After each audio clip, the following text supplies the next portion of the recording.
இப்போ நான் அடுத்ததா ஒரு வீடியோ காட்ட போறேங்க. அந்த கரூர்ல பாதிக்கப்பட்ட நபர்கள பார்ப்பதற்காக அண்ணாமலை அவர்கள் அந்த மருத்துவமனைக்குள்ள ஒரு என்ட்ரி குடுக்குறார். அந்த இடத்துல ஏற்கனவே ஒருத்தர் இருக்காரு. பார்த்தீங்களா? தெரியுதா உங்களுக்கு? யாருன்னு தெரியுதா உங்களுக்கு? அவர்தாங்க செந்தில் பாலாஜி. முன்னாள் அமைச்சர். கரூரே என் கோட்டை அப்படின்னு சொன்னவரு. ஆனா அவருக்கு அங்க மீடியாக்கள் குடுத்த, மக்கள் குடுத்த செல்வாக்க பார்த்தீங்களா?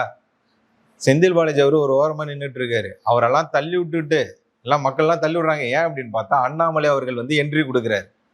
மக்களும் சரி, மீடியாக்களும் சரி அண்ணாமலை பக்கம் தான் நிக்குது. இவர் என்ன சொல்ல போறாரு அப்படின்றத மக்கள் கவனிச்சுக்கிட்டு இருக்காங்க. ஏன் அப்படின்னா அண்ணாமலை அவர்கள் சொன்னா சரியா இருக்கும். இப்போ பல இடத்துல நான் பார்க்கிறேன், கேட்கிறேன். அண்ணாமலை அவர்கள் இந்த கரூர் சம்பவத்திற்கு பிறகாக அவர் கொடுத்த அந்த பத்திரிகையாளர் சந்திப்பு இருக்குல்ல, அது பொதுமக்களா இருக்கட்டும், தாவேக்கா தொண்டர்களா இருக்கட்டும், எல்லாருமே சொல்றது என்னன்னா, படிச்சவன் படிச்சவன் தான்ப்பா அப்படின்னு சொல்லிட்டு இருக்காங்க. நான் ஒருமையில சொல்றேன்னு நினைக்காதீங்க. அந்த மக்கள் சொல்றத நான் சொல்றேன், கேட்டதை நான் சொல்றேன். அவங்க இதான் சொல்றாங்க. படிச்சவன் படிச்சவன் தான்ப்பா.